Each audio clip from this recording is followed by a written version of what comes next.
Hey loves, so I'm back with another video. I feel like I say that every time. Obviously, I'm back with what other than a video.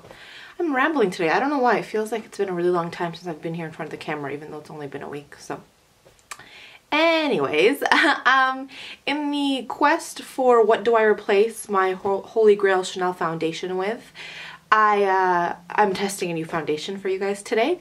And so I was watching Danny's Holy Grail products video that I'll link down below, and she talked about her Urban Decay Naked foundation, and I have heard really good things about it, and so I thought, let's head out to Sephora and grab a sample and try it out. So I'm going to demo it this morning. I'll do a couple check-ins throughout the day and leave you with my thoughts on it. But yeah, without further ado, let's just get started. I'm going to prime my face with my Urban Decay Porefessional.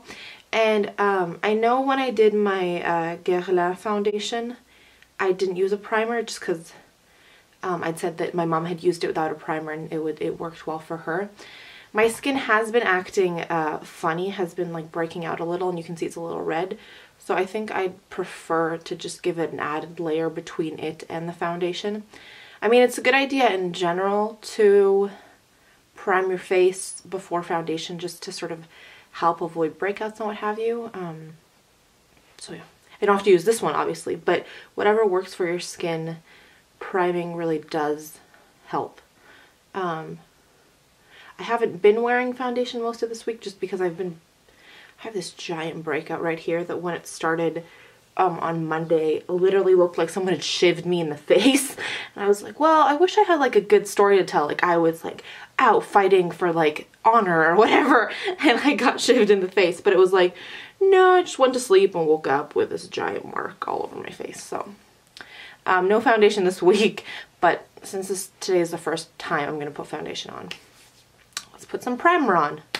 I'm rambly today. I mean, I'm always rambly, but like I'm a nervous rambly today. Anyways, I got the shade 2.0, and I do recommend you go in and get color matched, just because looking online I thought I would be no lighter than a 3.0, and that was definitely too dark on me, and the 1.0, which we also tried, just was a tiny bit too pale, and you guys know that I like my foundations to be a little bit warmer, so we went with 2.0, and I'm just going to take it on my expert face brush and we will be off to the races.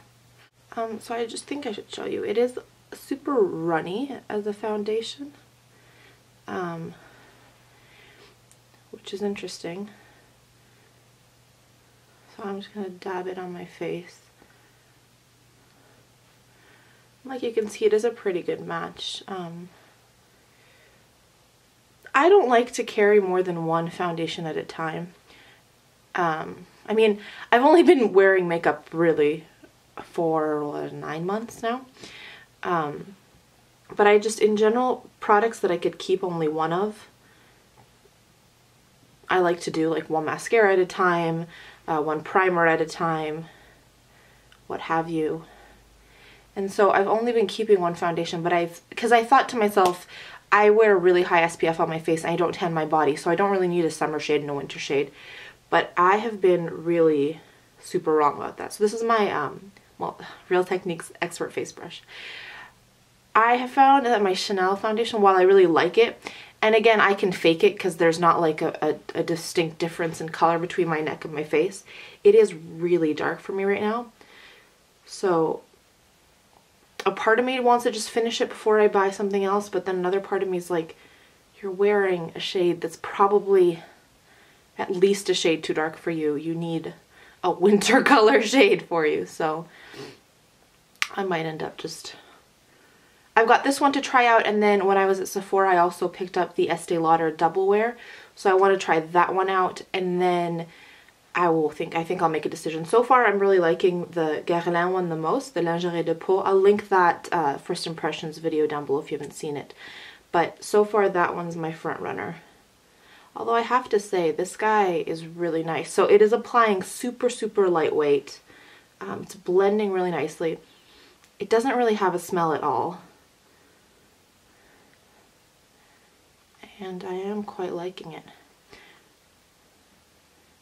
And I'm using this brush just for the sake of consistency, but I know that I mentioned the Airbuki from Tarte, that brush that I bought, and Ellen, I think you had commented that it was really cute and you asked me if I liked it, and I did really like it, and I had been using it for a while. My skin though has been super sensitive lately, and I noticed that after using it maybe twice or 3 times, like in total, I'd used it a couple times prior, and then I tried to use it late last week, and it tugged a little bit too much on my skin. I used it with liquid foundation, and so I had to like buff it in, and I found that it was a little bit too harsh. Like it was hurting, not hurting, but it wasn't as comfortable as like say this brush that's a lot softer and less dense. So I did actually end up taking it back just because it's expensive, and I want like 1 or maybe 2 good face brushes just in case like one's dirty. And so that one wasn't going to be as multi-use as I was hoping, and so I did take it back. I want to get something instead of it. I haven't quite decided what that might be. If you guys have any suggestions, leave those down for me below.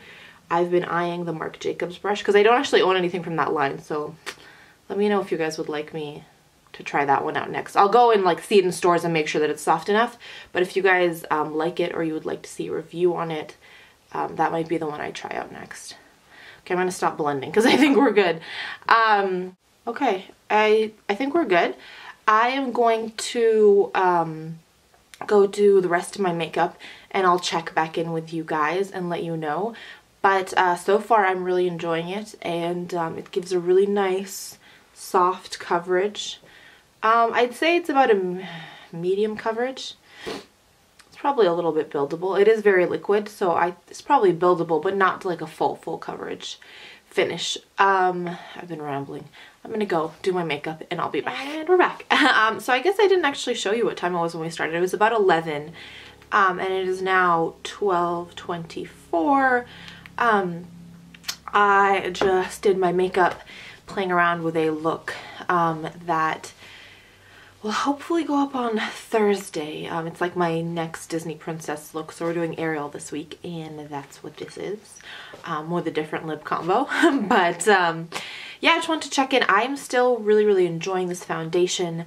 I did set it with a powder just because I set everything including tinted moisturizer with a powder, because I wear my face all day and I just need it to have that extra longevity.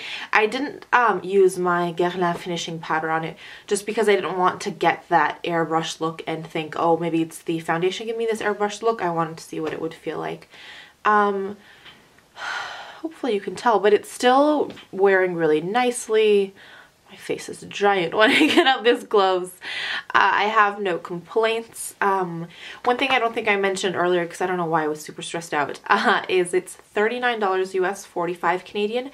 You can get it off the Sephora website at Sephora or from UrbanDecay.com. I would at least try to go into a Sephora just to get color matched, because again, this was the perfect color for me, but not one that I would think about purchasing myself, because I think I would be darker. Anyways, lots of rambling. Big thumbs up so far. I've heard that it does, Danny did say it oxidized out half a shade, so I'm going to try to grab some lunch, go outside in the sun for a little bit just so I can see if it changes at all and report back. I'll probably just do one more final check-in in a little while after I've done all that, and give you my final thoughts. Okay, I'll see you guys back in a bit. Hey lovelies. So I just got back from running errands, and the sunlight is doing weird things, so I thought let me sit down and film my last check-in before we lose all light. It is 1:37, so it's been 2.5. We put foundation on at about 11. 2.5 hours since I put it on, and it is wearing pretty well. I mean, down here where I have some breakouts, I guess, they are showing through, and at just 2.5 hours, that is early. I mean, I do get an okay amount of oil sort of through my T-zone and on my chin, and so especially if I have any breakouts or any redness in that area, those oils will eat through that foundation and wow, that sounded like really scary, like the oils in my skin are a monster. No, but like I know that no foundation will wear perfectly on my skin all day, but it usually lasts a good 4 or 5 hours before it starts doing this. So I don't know, not a huge fan of that. Although on the rest of my face it is really pretty, really sort of almost an airbrush look on my cheeks, which is nice. Even the bit of shine through on my nose isn't obnoxious. It gives that same sort of soft effect that the Guerlain foundation did, which if I haven't said already, I will link down below for you guys to check out. But yeah, I do like it. I don't think I love it as much. I definitely don't love it as much as my Chanel, and I don't love it as much as the Guerlain. So for me, in terms of what do I buy next when I run out of my Chanel, I think Guerlain is still #1 on my list. This guy is $20 cheaper, so that's definitely something to keep in mind. It is. I don't know where I was going with that, but yeah. Lovely foundation, no smell, didn't break me out. It's, I would say, a sheer to medium coverage. And I did go outside, so I do agree with Danny, it does oxidize a little bit, not a huge amount, but a little bit, so just something to be aware of. And yeah, those are, I think, my final thoughts. A pretty foundation, just not quite enough to knock my favorite out of Holy Grail status. So yeah, let me know if you guys have tried this foundation out, if you like it, if you have other ones that you just adore. Hopefully we'll try out the double wear next for you guys, and might not be this week, but next week it'll go up, the double wear.